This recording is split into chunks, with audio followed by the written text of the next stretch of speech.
Начинается стартовый отсчет. Двигатель прогрет.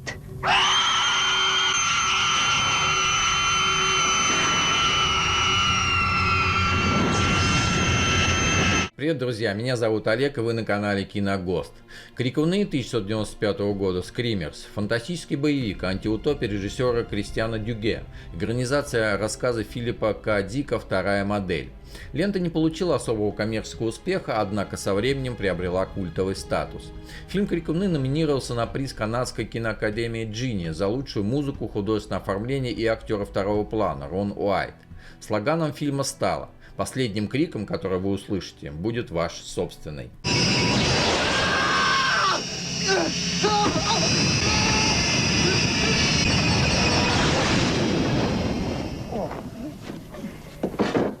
Столько раз наблюдала и все равно тошнит. Фильм «Крикуны», актеры и роли. Питер Уэллер, полковник Джозеф Э. Хендриксон, глава сил Альянса на Сириусе 6Б. Рой Дюпюи, Беккер, солдат НЭП, под чьей личиной скрывался Крикун типа 2. Дженнифер Рубин, Джессика Хансен притворялась солдатом НЭП, Крикун тип 4. Эндрю Лауэр, рядовой Майкл Ас Джефферсон, солдат Альянса с разбившегося транспорта. Чарльз Пауэлл, Росс, солдат НЭП, в котором подозревали Крикуна типа 2. Рон Уайт, Чак Элбарак, заместитель Хендриксона, впоследствии Крикун типа 2. Майкл Каллас, Дэвид, маленький мальчик, Крикун типа 3. Лилиана Комаровска, Ландовска, офицер Альянса.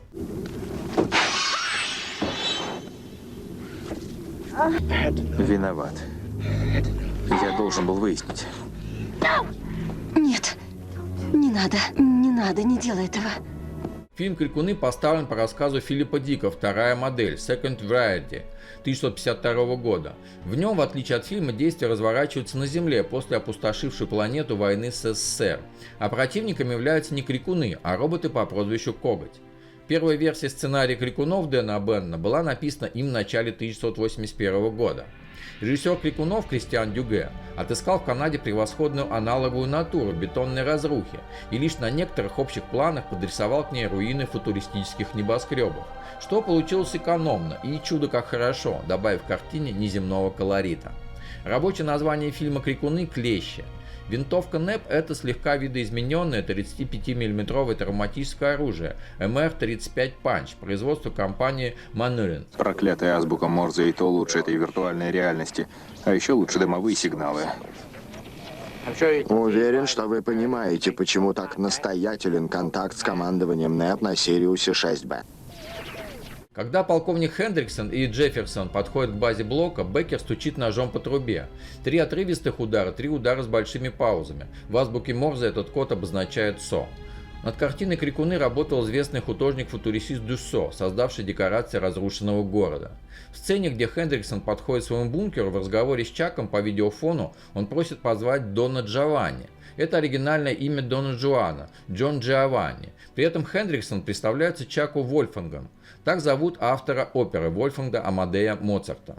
Странная шахматная доска в начальной сцене «Крикунов» – это игра Юр из древней Месопотамии, оригинальные правила которой были потеряны, но по новым правилам в нее до сих пор играют в Ираке.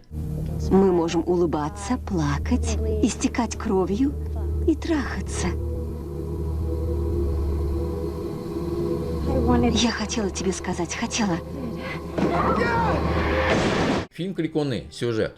2078 год. В центре повествования две противодействующие силы – Альянс и НЭП, новый экономический блок. Штабом Альянса на планете Сириус 6Б командует полковник Джозеф Хендриксон, Питер Уэллер. Главный козырь Содружества в войне с НЭП – Крикуны, сверхновое оружие, запрограммированное на уничтожение всех форм жизни. В один прекрасный день у ворот бункера появляется вражеский солдат с таинственным посланием. Он не успевает передать его лично. Роботы-крикуны, возникающие под земли, разрезающие незваных гостей на части, быстро с ним расправляются. Суть послания удивительна. НЭП предлагает заключить мир на территории их штаба. Руководство Альянса, базирующее на земле, одобряет эту инициативу. Хендриксон уже готов выдвинуться в путь, но происходит еще одно событие – падает военный лайнер. Выжил только один молодой солдат Джефферсон, Эндрю Лауэр, и он сообщает странно. Руководителя, с которым Хендриксон только что общался по голографической связи, уже 2 года как нет в живых. Творится что-то неладно, есть только один способ узнать, что именно – попасть во вражеский штаб НЭП и увидеть все своими глазами.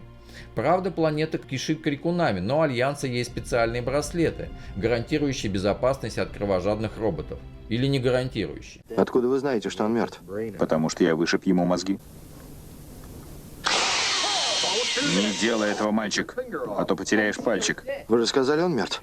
Для тебя он мертв, но у него есть еще механические поверхностные рефлексы. Первоисточником автора фильма «Крикуны» 1995 года обошлись внимательно. И хотя американцев и русских, советских, заменили на НЭП и Альянс, но в остальном первая сцена, дик как он есть, и дальше тоже. Атмосферно, жутковато, постапокалиптично, кроваво. Мир пустынный, безжизненный, разрушенный и красивый. Для ценителей жанра постапокалипсиса, конечно. Даже если вы читали рассказ «Вторая модель», у крикунов все равно найдется для вас пара-тройка приятных нежданчиков, видоизменяющих сюжет Филиппа К. Дика в еще более непредсказуемую сторону. Редкость и бесспорная удача, ведь обычно бывает наоборот. Надо должное отдать Питеру Робокопу Уэллеру, персонажу с харизматичным ковбойским прищуром, который, кроме того, что крутой актер, так еще и университетский профессор кафедры литературы и изящных искусств. И это профессор Уэллер, который прославился, играя в основном героев фантастических боевиков. Такая вот ирония судьбы. Что? Если ты камень, будь камнем, не будь клопом. Не надо так делать. Я чуть штаны не обмочил. Все не так, как было раньше. За прошедшие с даты выхода фильм «Крикуны», устарев технически, по-прежнему выглядит очень достойно и с художественной, и с сюжетной стороны. А для кинофантастики, где надо использовать не только глаза, но и фантазию, качество спецэффектов вопрос не первостепенный. Все то, что в «Крикунах» было на переднем плане, никуда не делось до сих пор и не устареет еще как минимум десяток-другой лет. Рекомендую фильм «Крикуны» 1995 года к просмотру всем любителям творчества Филиппа К. Дика, постапокалипсиса, боевиков 90-х, Робокопа, нашего Питера Уэллера и добротной классической фантастики. И сейчас фильм хорошо смотрится, в нем есть чему леденить кровь, от чего напугаться, где посмеяться, чем вдохновиться. В фильме подчеркивается, что крикуны разных моделей не испытывают друг другу никаких теплых чувств и без зазрения совести уничтожают друг друга. Ну чем не мы, люди? Но главный смысл в том, что вторая модель, возлюбленная Хендриксона Джессика, познала любовь, а значит, у нас есть надежда. Теоретически. Концовка опять возвращается к мрачному и безапелляционному повествованию Дика, где бесконечно властвуют крикуны. Ты приходишь в мир. Теперь ты познала, что такое убивать друг друга. Я познала кое-что еще. Я познала любовь.